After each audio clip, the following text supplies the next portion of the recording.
This is Steven Diego, and you're tuned in to Breaking Down the Breakdown. On today's episode, we have Annette talking about expectations. Hey, Hello! Hi, guys! This is Annette! Welcome. You are listening / watching to Breaking Down the Breakdown with me, Steven Diego.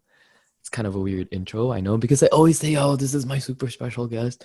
Well, now I have to say it. This is my super special guest for this episode, Annette. I don't really know her, which is that sounds so bad. But we met. So every Mondays we have a book club ran by um, Yumi from my last episode, who was talking about teaching. She actually runs this really neat book club, and like the members just keep on growing.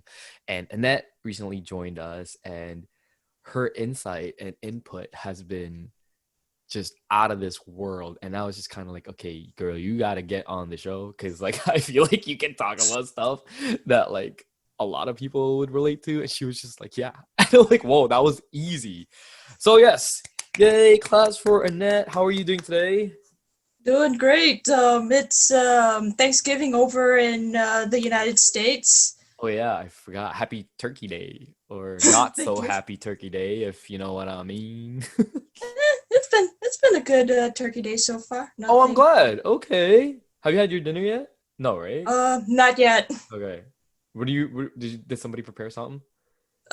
We usually order turkey off from KFC within the last few Wait, years. hold on. Wait. I'm from Canada, okay? Turkey at KFC? Yeah, at Stop. least. What? Like fried turkey? Like Yeah, it's like probably not as good as a home prepared cook turkey, but it does the job and it dude, tastes decent. that sounds legit. Like I want one. What the heck? Canada, get on your game. I want KFC turkey. I think I surprised Yumi with that too. Yeah, because we're like, what? Yeah, she. Oh my. It's okay. In the Philippines, we have KFC and we serve it with rice. So, I guess Mm, that's how it is in Asian countries, right? yeah, yeah. But you know what? Talking about Asia, that's exactly what we're talking about today. No, not not the continent, but being Asian. So people who are not watching or have not watched this podcast, I'm Asian, I'm Filipino. And that over here, she is Vietnamese, I believe. I'm okay. This part gets tricky too. I like I'm this. ethnically Chinese, Okay. but my ancestors from China actually fled to Vietnam because of World War II. So, Oh, hence me picking up a a Vietnamese last Vietnamese name. last name, or namely my great grandparents, um, and not having a Chinese last name for legal purposes. Are we allowed to say that? We are, right? Yeah. It's perfectly Okay, fine. I tell this to a lot of people, so it's like I'm it's joking. pretty Yeah, that was normal. like a thing of the past, right? Where people had to just change their names. Yeah, I mean it's like how maybe like I don't know your family immigrate to an English speaking country and then you have to anglicize the names since Yes, that's true. Actually, you're right. I have so many Chinese friends that and even Filipinos. Um, Very rarely, but I do have one friend, and they changed their last name to like Johnson or something, and I was just like, "Whoa!" But you're Filipino. And they're like, "Yeah, well, we had to change it," and I was like, "What the fuck?" Anyway, but that's besides the point. Okay, that's so already there's I was gonna be like, there's already this more identity crisis over there that's going up. I'm just joking. Well, speaking of being Asian and being raised in an Asian household, I think this is the perfect, and like I was talking to Annette about this, and this is what exactly she wanted to talk about. For a lot of us, we have actually for 99% of us, we have, expectations, not just from our parents, not just from our peers. I mean, we tend to kind of like care about what our parents or our peers would think of us, but it doesn't just stop there, right? Like there's also the pressure of the expectations of relatives, immediate relatives, like extended families. And it's like, we don't even know that person. Why the fuck do we care what they think? And your parents are just like, because they're family, right? That's exactly it. And, hearing Annette's story on who she is and what she's gone through, I realized this is the perfect time to kind of discuss that. So, Annette, tell us, what do you do? Who are you? So I am an architectural designer. That's the long fancy way of saying that I'm trying to become an architect, but I need to get my license first. Okay. So I do pretty much architect things. I design buildings. I make drawings. That is lit. What? Dude, that's insane. Did someone ever ask you, can you draw me an anime form? I'm kidding. Because I would have to assume you're really good at drawing, right? Kind of. I think I've gotten that. I've gotten various requests of, "Hey, can you design my house for me?" More of a Oh joke my. question, of course. Okay, but they're not really joking. Yeah, I know. It's like I'm half joking, half not really. If you say yes, it's not a joke. If you say no, it's a joke. Exactly. But that's wow. So, dude, like for me, like I don't have a lot of friends in that field, right? And I guess, it's because I mean we tend to stick with, like, like-minded people in the sense that, like, for me, I have a lot of friends, obviously from Starbucks working part-time there, but also musician friends, right? Because I'm a musician first and foremost. But so what I do, like, it's interesting for me. What is it like in terms of school wise, right? Like in terms of the studying, because I know how competitive it can get for certain things, like for acting or singing, there's auditions, this person's better than you. Even like I can just like my friends, like when they're teaching, right? It's not so much a competition, but you can sense the tension when somebody's like, oh, I'm really good at this subject, that subject. And the other person's like, I really want to specialize in that, but I'm not that good enough. And it's like, oh, yikes. Like, so for me, it's like, I've never really explored that, like your world. So what is it like going to school for that? Okay. So a lot of the times for people who want to go into architecture, architecture school is pretty much the place that people get already start to have that idea whether they want to become an architect or not. It's one of those fields where pay may not be as great as an engineer. It's relatively comfortable that you can probably still afford a place to stay. Wow. Okay. Um, but anyways, so then it gets quite interesting because at least from where I went to school at at the California Polytechnic State University, or Cal Poly for short. Okay. Yeah, it has one of the top architecture programs in the nation, and it my first year there was already kind of kind of a big mess. Like A big mess. What the heck happened in it? What did you party too hard? I probably did. Nah, I wasn't Ah. really the sort to. I wasn't really the sort that like to party anyways. Okay. Since obviously I heard like the horror stories of what happens if you party too hard and are not careful about it. Oh yeah. Okay. Yeah, one of those first year orientation things too kind of scared me for a bit about it. But it's kind of good, right? I feel like, look at you now, right? If you didn't listen to that, do you think you would be where you are right now? Oh yeah. Right? I don't even know if I'd be continuing on in architecture. Shit. Is that how messy it gets that first year? Like, so like during the first year, do they whittle it down to like pretty much the best of the best after that? It's just kind of like, this is for you or this is definitely not for you. Yeah, for the most part, because that's the year when they start throwing you into these studio classes. Oh, so it's like, well, here you fucking go. Let's see if you can design something. Yeah, and the professors definitely help you out. They set some deadlines in between projects because I mean, at least the first year you have a few projects that take a few weeks to complete. Right. But no one's a fan of waiting to the last minute to do things. I mean, yes, that happens, Yeah, but but come the on now. deadlines in between, they kind of make a difference. Okay, that's true. Yes. Well, okay, but with that being said, how did you feel um being within that pool of talent then, right? Like did you find yourself kind of like in the middle at the top of the pack, or did you find yourself just kind of like, oh no, like I gotta catch up? Let's see. I was bouncing between in the middle and help.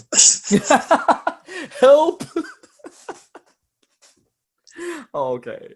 But I like hearing that because it gives people hope, right? It's, Yeah. like when people hear somebody like you, they always think, oh, she was probably at the top of her game back in the day, and that's why she's like this now, right? And that's what I'm saying. Like, like for me, hearing when you said it at first during book club, what you did, I was like, shit, she must be like hella fucking smart, like did all this, did all that. So hearing this is kind of like, wow, like it really does take hard work, huh? Yeah. And I mean, it was a mix of whatever. Hopefully, there weren't like too many other things outside of school bothering you. And Mhm. then sometimes, if I had plans for a weekend, like maybe meet up with family or friends, because I actually had a cousin who went to school with me, and we'd Oh, hang out quite a bit until she graduated. okay. Oh, that's cool. So at least you weren't alone, like getting into No, anything like no. that. And I did make a bunch of friends since I'm not sure how you feel about dorm life, but I I would have to say that was probably my favorite part of first year. Yo, my if look, I did not. So here we have residence, right? Um, my first year, I was not in residence, right? I can travel to school, but I Mm. made friends that are in the residence, and honestly, as much as I love it, it was the reason why I almost got kicked out my first year at university. Because all I did, and you would know this, like if you have friends in dorm, you can just go to their room and drink instead of going to class, or you're gonna go drink before going to class. At least for me, that's what I did. So nice to know you didn't do that. Yeah, sorry, I am just a big mess, guys. I'm so sorry. Anyways, It's back okay. to Annette and her success story over here. But Okay. you know, and when we were talking about the expectations and stuff, I guess what I really wanted to bring to light is, and I'm so glad you talked about this like this because it shows that you have a normal fucking life. You didn't just slave away, Yeah, But yeah. then, how did you balance Let's see. that? So things actually went really downhill during my winter quarter. My school did the quarter system, and it's pretty much a common thing for people to complain about winter because that's when some of the hardest specific classes are offered, and they're not offered any other time of the year. So, Right. and then the weather doesn't really help. So already mood is kind of going downhill. I didn't party, but I did pull too many all nighters. Oh. Oh no. I mean, I loved all nighters if you do it with friends and food and alcohol, Yeah, but exactly. I don't think that was the kind of all nighter that you were Yeah, put. unfortunately, not the fun kind of all nighter. Oh my god. But it's interesting for me because when people think that you are in that school or when you're in that program, Mhm. it sounds very, elite. It sounds very like, like, oh my goodness, like she is going to be this, she's going Mhm. to be that. But they don't actually realize that not everybody approves of that, right? Yeah. And that's kind of what caught my attention when you were talking about it was that, like how you had said that, your parents pretty much Mhm. like how they felt about that. Mhm. So I do want to ask, like, what did they want you to be growing up? Okay. So, my mom was actually kind of chill about it. She was maybe hoping I could go for something stable, but ultimately her final hope was for me to study something that I enjoyed. And I mean, money, yes, but not as important as personal satisfaction. Right. My dad, on the other hand, he kind of bounced between that camp and camp be an engineer, as was the rest of his side of the family. Oh, so the whole family got involved. Yeah, I'm just like, no, this isn't your career that I'm dealing with. This is mine. But like, are you the only child? No, I have two younger sisters. Oh, you're the eldest. Yep. Okay. Makes sense now. Yeah, I'm the eldest with my mom, and I feel you. The pressure is on us, you know? Yeah. My mom never really pushed me for anything, which is great, Mhm. so thank you, mom, for that. Mhm. But back to you though. But did you always want to be what you're doing right now? Like, is that the career you've always chased? Um, it was to a big extent.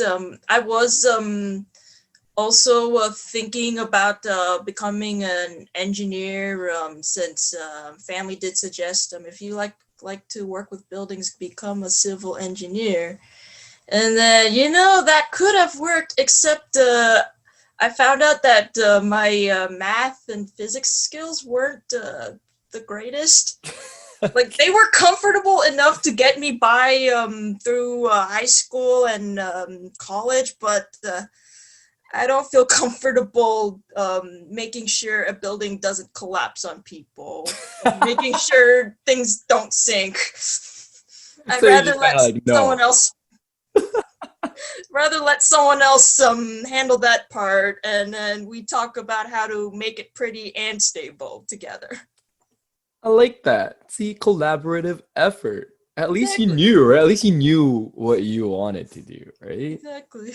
And did they know that this was what you wanted to do? Yeah. Like from the get-go, they were like, okay, no, you should try this instead. Yeah, I mean, my dad ultimately decided to prioritize my happiness a lot some of the time during high school, learning about trying to figure out what I wanted to do. It was more the aunts and uncles who were trying to egg me into becoming an engineer. And how did you feel about that? Well, I had to take advice from my cousins to just smile and nod, but ultimately fight on. But yeah, it wasn't the most fun putting up with that. No, God, that is like the epitome of Asian defense mechanism. Smile and nod during parties with family where they just hound you and they passive aggressively say things like, I think Annette would be better suited as an engineer. As Right? you're eating your spring rolls and just minding your own damn business, right? And then when you try Exactly. to join the conversation, they're just like, oh, how are you? How's school? That's so Mhm. nice. Like, didn't you just say something about me 2 minutes ago? Sounds Oh about right. my goodness. So I guess this is them trying to passive aggressively try to change your mind, huh? It's like Mhm. Jedi mind tricks. And it continued on through college too. Actually. Yeah. So do you think like that kind of had a factor in your like whenever winter would kick in and your mood would just kind of like droop so low? Okay. So funny thing. So I was taught. I did bring this up to some of my good friends in college because why not small talk. Yeah. And then actually my college best friend was trying to think on their perspective and was thinking, oh well, maybe they were just trying to think what's best for you, at least on their perspective. And I mean, I could definitely see that. Yes. Um, don't be that one person in my in one of my classes who studied architecture to make a fortune. Just please don't. Totes get okay. But yeah, I mean, you know what, your friend does have a point, right? And like, Yeah. we can look at it from a perspective of they see your potential more than you see your own potential, right? Mhm. But there is a huge difference between helping you attain that and just tearing apart everything that you're doing right now just so you can be that, right? Yeah. And I feel Mhm. like that's kind of where a lot of our family members um get so lost in translation that Mhm. when you when a confrontation happens for them, it's like, what? Like, that's not my intentions at all. You are Mhm. so ungrateful, because for them they feel like, they're saying these things to kind of lift you up and make you believe Yeah. in yourself, right? Mhm. But it's the goddamn delivery, like, please. Right? But not just that, right? Yeah. Again, people really need to understand it's not about you not being able to become an engineer. It's not about you not having the skills or not Mhm. having, you know, the drive to do so. That's Mhm. not what you want, Mhm. right? Like, Yeah. you are happy with your career path. Mhm. Why are you trying to make me live your life? Right? Like, why are you Yeah. trying to get me to pretty much be the embodiment of your own fantasies that you could not Yeah. attain? Mhm. So I get you, girl. I get you. Mhm.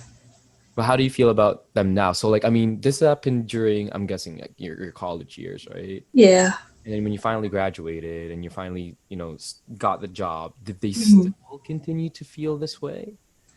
And then this is the funny part. After I got the job, that was when they only asked me, "So, how are you liking your job? And what's it like there? What's your benefits and pay and whatnot?" And Mm, I actually kind of lucked out and ended up getting the upper end of the typical junior designer pay, actually. nice. Congratulations. Thank you. Send me some Thanksgiving Black Friday. I'm kidding. Yeah, I know, right? I'm kidding. No, but okay, go on. Yeah, that's good. and the office that I work at is actually super nice. Everyone's trying to help each other out That's and trying to amazing. help each other get better at stuff. And Wow, is that rare? Because that sounds rare with any office, to be honest. yeah, you would think yeah, like it seemed like it based on like my experiences interning, because it seemed like I ended up lucking out and having a scenario that I actually like the people there. The pay is decent, although to be fair, it is a little expensive.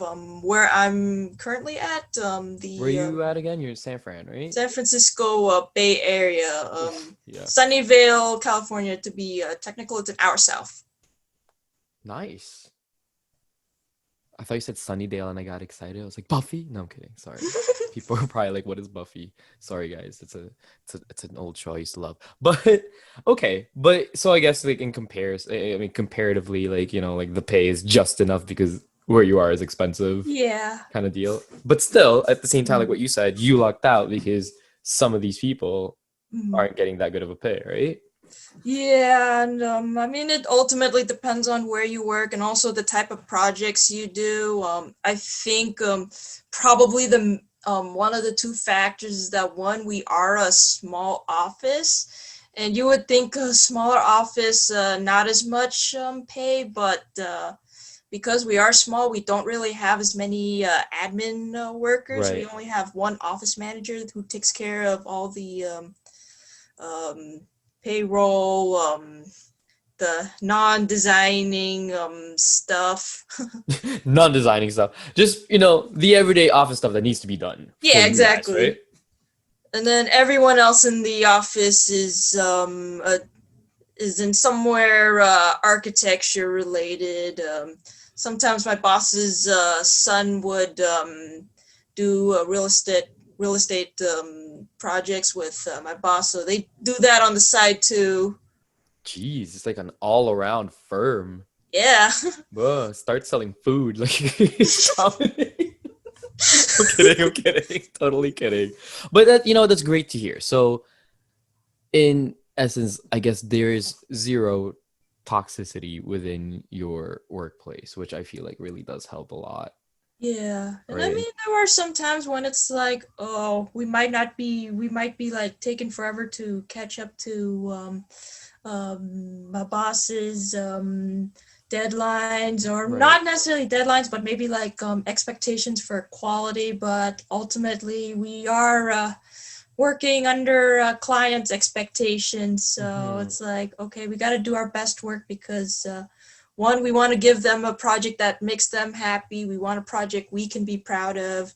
And we want something that others who would be using the project would want to come back to, like both the neighbors and maybe the new people coming over. Right.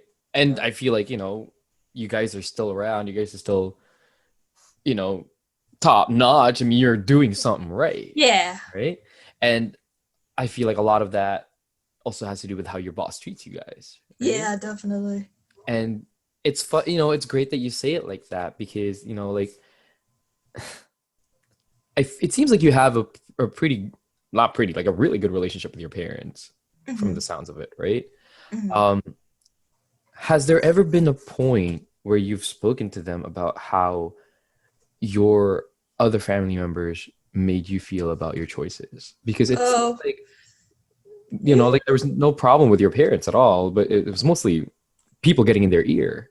Yeah, I think if anything, I mostly vented to my mom, since she's the in-law kind of outsider. She was able Mhm. to stick up for me a little more. That's good. And then my dad, on the other hand, some days he was supportive of what I wanted to do. Other days he kind of had to push their agenda, and then other times he would believe in their agenda and try to push it on me on for his sake. So And is this still kind of a thing now, or is he now finally able to see that, look, like my daughter is so successful with what she had set out to do, and she is so happy that, you know, what the fuck were you guys saying to me yeah. before, right? I think he's definitely seeing that. I mean, he still asks me every now and then to see how working conditions are, because obviously changes may happen. I mean, I don't see any crazy changes happening in my office anytime soon, but I Right. mean, never hurts to ask. Of course. But, I guess from now, like for now at least, it seems like it's more for your, for the good stuff for you, right? Like Yeah. it's not there is no like sinister plan of like let's plant a Oh, seed yeah, no. here or there. Can't That's really really have a good. sinister plan in the first place if there's no reason to have one. Right. There you go. And that's great. And that's really good to hear. So Mhm. people he did come around in essentially in some ways, Yeah. right? Yeah. Like you're very fortunate, I must say. Like a lot a lot of people they you know, I I speak for some of these people when I say that sometimes it's hard to convince people of what you're trying to Mm-hmm. do until Mm-hmm. you actually kind of jump off on your own. Like for me, my I remember I'll tell you a quick story. My mom was forcing me to go to college. At the time, I didn't want to go to college because they didn't have a program that I wanted to do, and the program was a university. So I had this plan set out that like I'm gonna get to university once I finish because I didn't graduate from high school, so I essentially had to do night school Oh. just to get all my. Mm-hmm. Yeah, I was not good. student. Mm, But she had these expectations from me. She just didn't want me to just work at a part-time job mm, and doing night school. She wanted me to be in college. And I mm, guess why is that? Well, maybe because some of our family members and maybe some of her friends have gotten in her ear asking, what is he doing with his life? mm, He is mhm, 20. He is not in school. He is working at Grand and Toy. That's like a Staples here. mm, Like what is he doing? And it was like the pressure, right?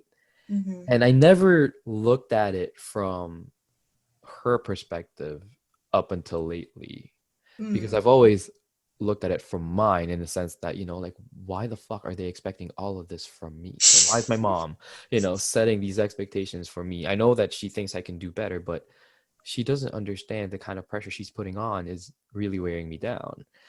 And Mhm, then shifting gears, I'm realizing, oh, fuck, it's because everybody else is putting this pressure on her to talk to me about it, right? oh, mhm, So it's like, sometimes, and this is why I always like this is why I've been saying this all throughout the podcast. I mm, think it's amazing that your parents have been largely supportive of what mm. you are going through or you've been through because Yeah. we can only imagine the kind of pressure they're under from their peers and their family members. And I feel like it's harder for the older generations to really be mindful like we are Mm, now to mhm, really understand because for them it's work work work work work for a better life for my daughter or my son's future, mhm, right? mhm, And I kind of feel like an asshole for doing the things that I did to kind of prove my mm. mom like no, but I don't regret doing it. Like I Yeah, lied exactly. to her. It was funny. Like I Exactly.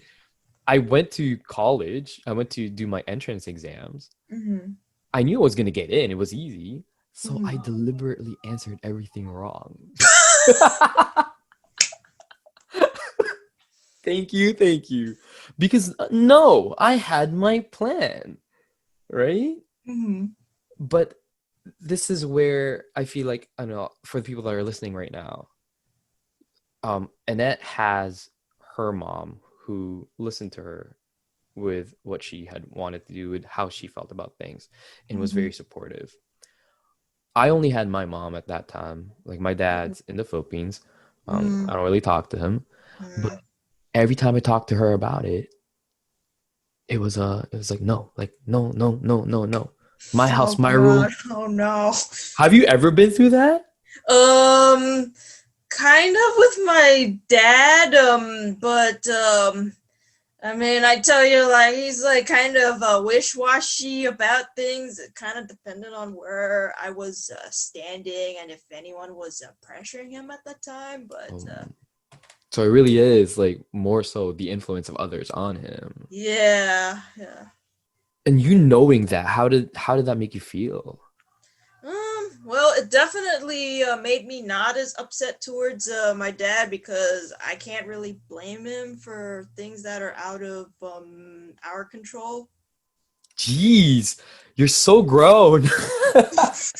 Like, my goodness, you're I such mean, a there were good moments where I'm person. just like, okay, please leave me alone. But for That's the most part, it was like, oh, well, I can't really blame you. wow. You know what? I'm always surprised to hear that because most of my friends will not have that reaction at all. Like majority Mm. I know would be like, I can't fucking believe this. Da da da da da da.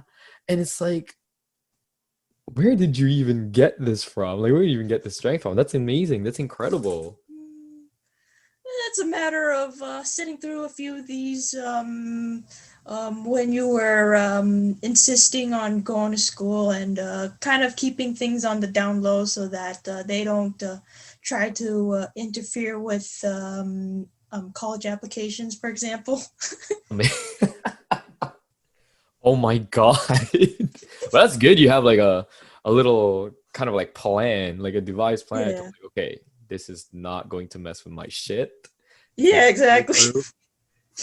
That's oh net. You are too smart. Mhm. Well, it seems like you have a really good set of head on your shoulders. And I mean, a lot of people do, right? But a lot of people do struggle with kind of like mental breakdowns that they don't know about.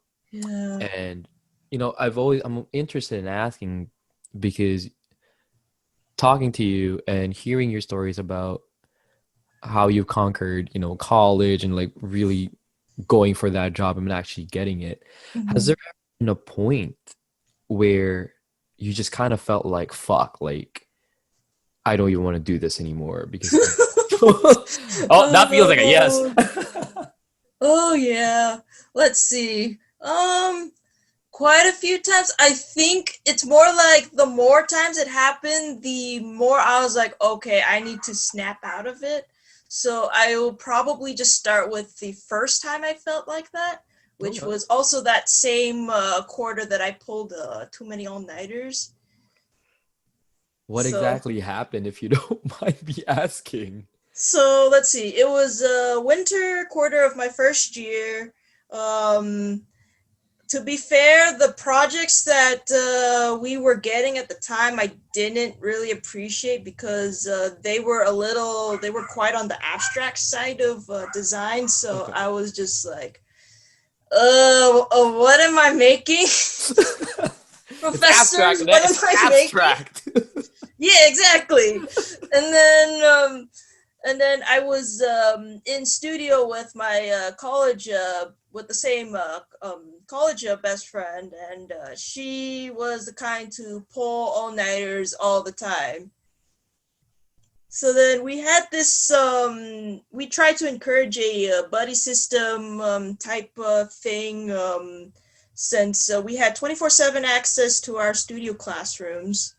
So you could Nice. literally show up, I don't know, at 1 a.m. to finish up that one project, one Crap. piece of that project you were finishing for the next day's review.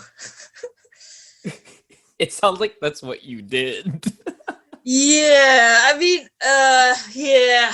So then, so all the all-nighters were already taking a toll on me, and I was trying to get out of those, but peer pressure, I used to be pretty bad at handling peer pressure at the time, and I did get better at it, but yeah, that was already okay.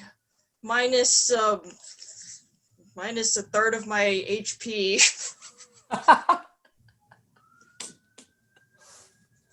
I hate you, so you did not just say that.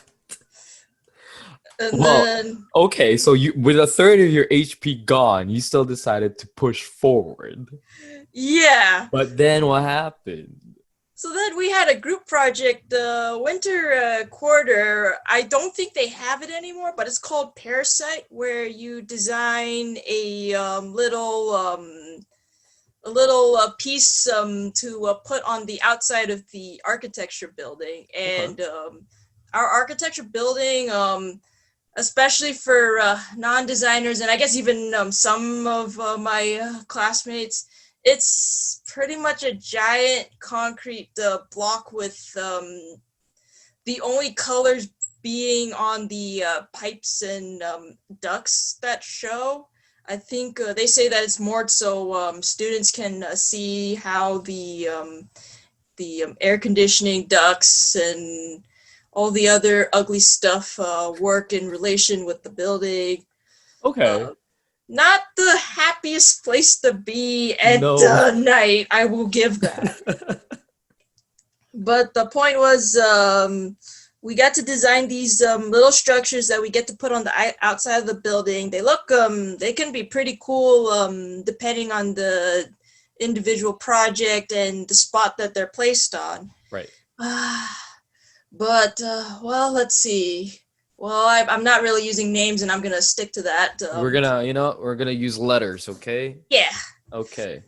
So, so by my misfortune, I ended up getting put with a classmate who was more uptight than me, and I specifically add this because back in high school, I was the more uptight person among my friend circles. So you were the responsible one. I was, and then college made me realize, all right, I'm not that responsible apparently. Okay. Yes, there you go. The real you come out. Exactly. And then it was like keeping up with her was tough because I also made the stupid decision to take too many classes that quarter.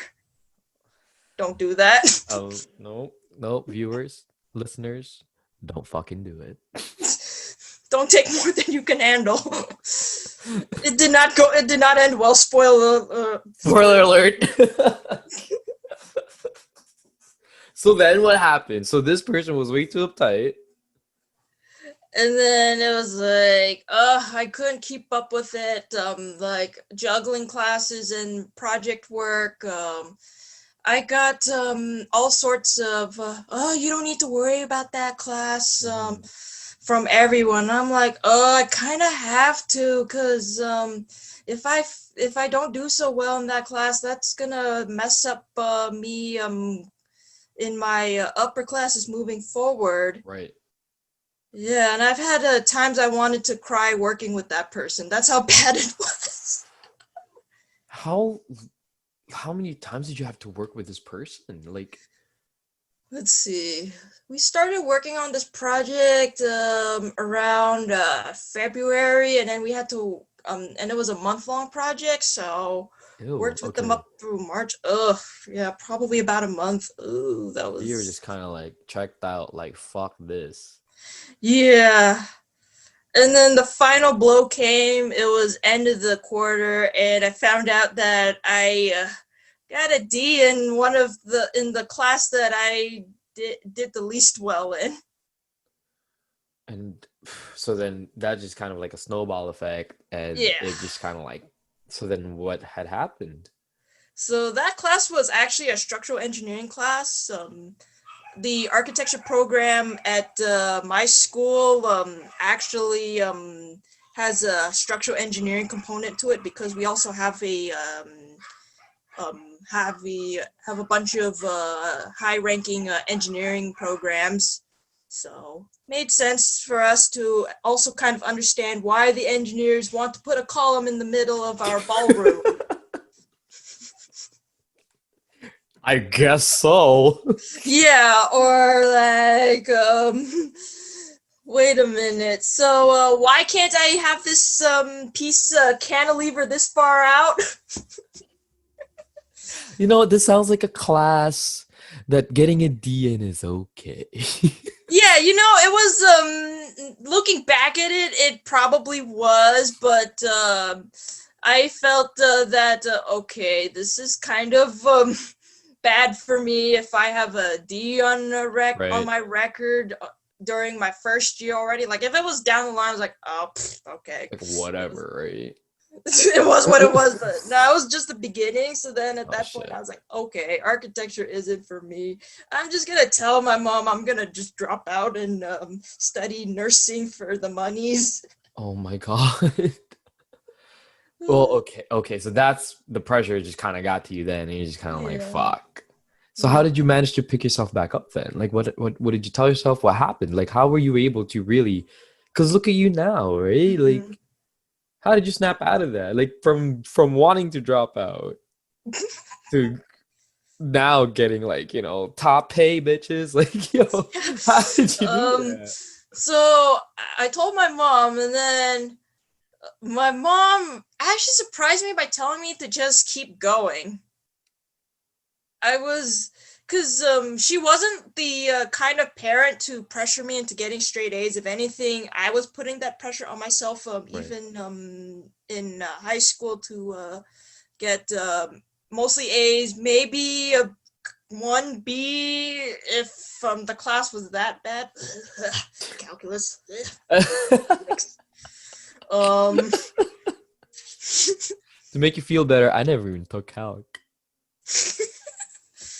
right? Because I knew it was gonna be that bad, so yeah, exactly. I You avoided it. dodged that bullet. Bro, I got a 52 in data management. Do you know how many people made fun of me? Oh, jeez. Oh, no. Like, how do you get a 52 in data management? Like, bitch, I failed grade 9 math 3 times.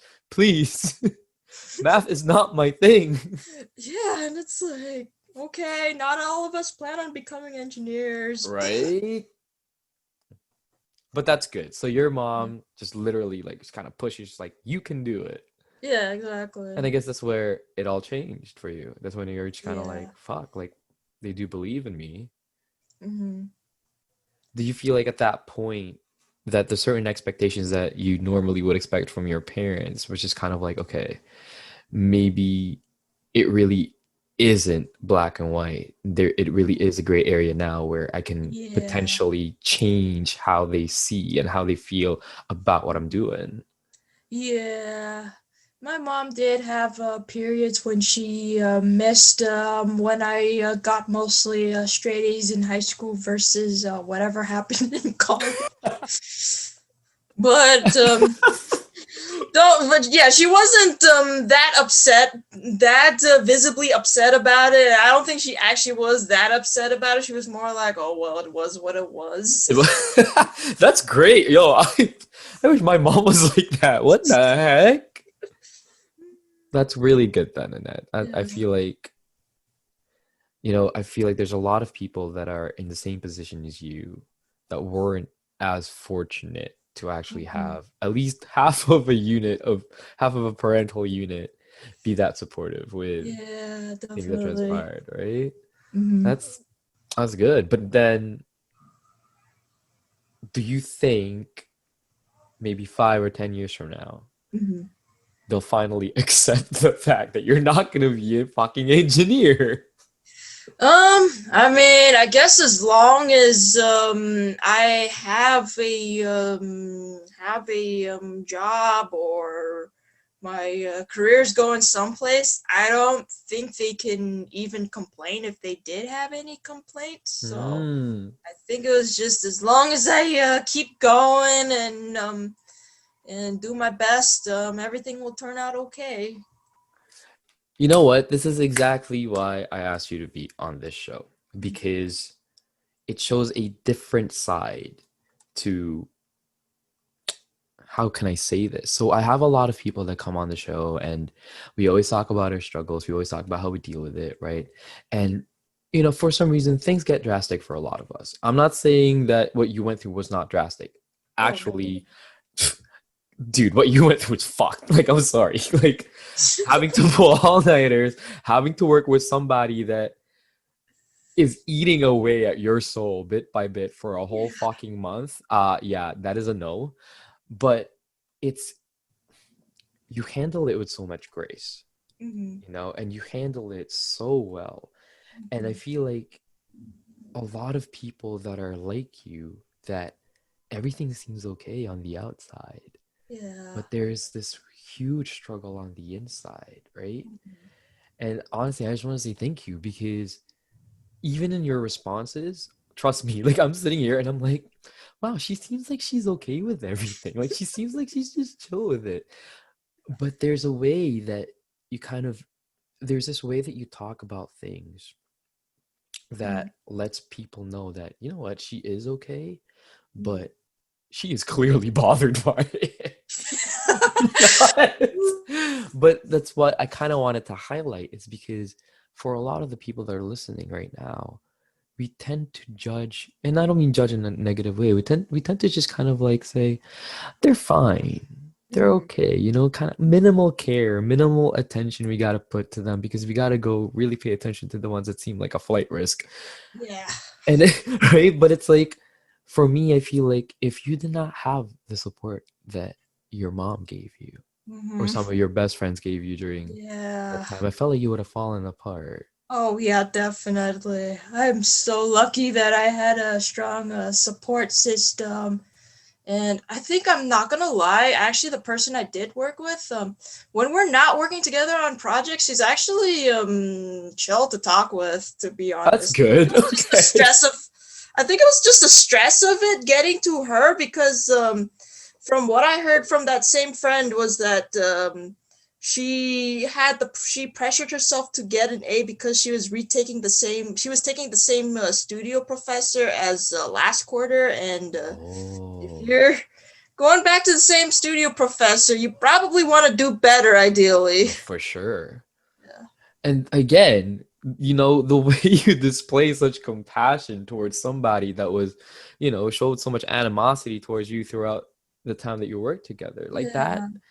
that's how I know you've been through it.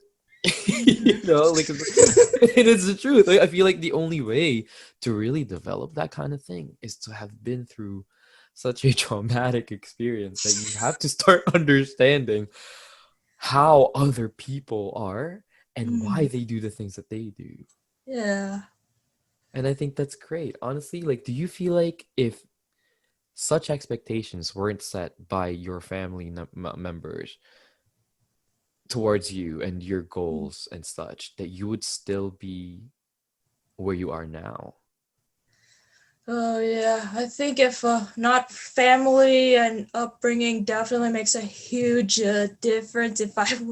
Yeah, you mentioned it yourself. If I didn't have such a strong support system, everything would have just gone downhill from like, okay, I won't even be here. Okay, bye. Key thanks, bye. Yep, nope, I'm done. Exactly. In some ways, were you able to use that pressure to kind of motivate you, or do you feel like you could have used like without it? You could have done without that. How do you feel about it? This is such a mixed bag because on one hand it was like, okay, I actually need that push to do better and to be more careful next time. I did learn from the multiple lessons I gained from that quarter. That the spring quarter after, I took way less classes. I even got Tuesdays and Thursdays off. So that was like, okay, time for me to chill on those days. It's like you finally realize I need me time. Yeah, and I need sleep. Oh, God, no more all-nighters for you, girl. Yeah, I never pulled a all-nighter after that quarter. I mean, I did have late nights, but I That's always different. managed to get some sleep in between. So Good. I'm proud of you. But that's great. So, you know what? This is the kind of story that I like. It's, ending in such a good note. yeah. You've learned so much from your experiences. Mhm. And so, on a final note, because we are running out of time, Oh yeah. I actually feel like we've been time for so long, but it's great. I like it. I love it. Like sometimes my episodes go really long because we have so much to say, and it's great.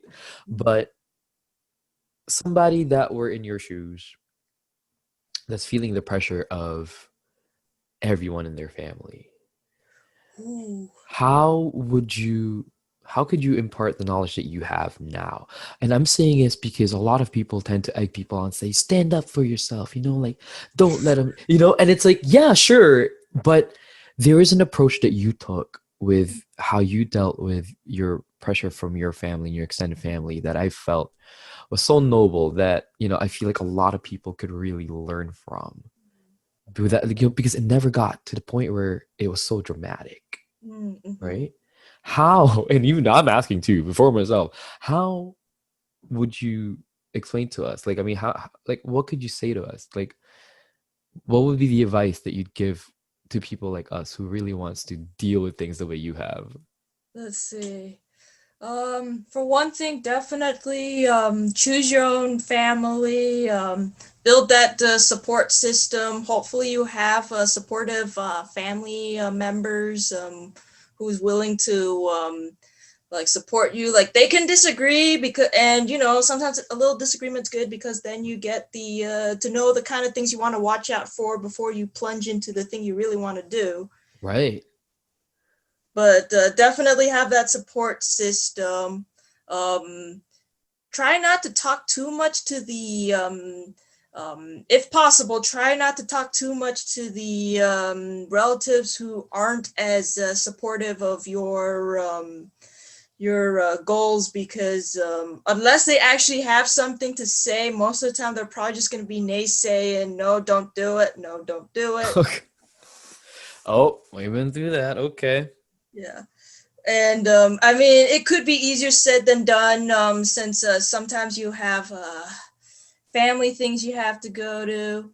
maybe I don't think I really had as much of an issue with it as a lot of some of my other friends who went through worse than me. Mm-hmm. Maybe come up with try to like go out on come up with reasons you can't really attend family things if they're really getting on your case. Find excuses to avoid them. So I tend to use the smile and nod and avoid approach, which I know isn't possible for everyone. True. And when if it really gets to the point that okay, I cannot stick with them anymore. Thankfully for me, it hasn't. But if it does get that bad, start trying to build a little independence. Being able to live by yourself, college is probably the best time to do that, so that then you get the practice. So once you graduate, you can move out of your parents' place, and I don't know, go wherever your job or your heart takes you. I like that. I like that. I feel like a lot of people need to hear that. You know, Yeah. people feel like they're bound by their parents. Mhm. Guys, you have a choice. Yeah. And with this choice, you don't even need to hurt anybody if Yeah. you execute it properly. Exactly. Know the people you're dealing with. Oh, Annette, everybody, gotta give her claps for this. Thank you so much. Thank you. This has been great. It's really refreshing and different because, I feel like it's nice to see somebody on the successful end of things talk about it and not just their struggles and stuff. It's really nice seeing you thrive. It Mhm. really is. It gives people like me hope. Yeah. You can get through it. I can get through it. Yeah, exactly. Thanks, Annette. Oh Guys, yeah, of course. remember, if you have any questions for Annette or myself, like if you're trying to get into the field of architectural stuffs, I don't even know what it's called. What exactly is that called? It's architecture. There you go. I'm just trying to make it more fancy. But hey, you can you can ask Annette. You can email me, stevendiego@hotmail.com, and any other questions you want. How to deal with Asian families, how to deal with expectations. Annette and I are free for y'all. Thank you so much for listening slash watching. Annette over here. We'll be back later because I am planning. The guys don't know it yet, Annette, but I am trying to get a book club episode where all of us in the book club are going to talk about something, and it's going to be interesting. So, I'm excited for that. I feel like I'm going to close the season with that. So, just keep in mind, guys, they're going to be back. She's going to be back. Yumi's going to be back. We're going to get our friend Jocelyn on the show. Most likely next episode will be her. But until then, guys, remember, you are not alone. Always practice compassion and always be kind to other people because you don't know what they are going through. Good night, good morning, good afternoon, wherever you are. Have a great night.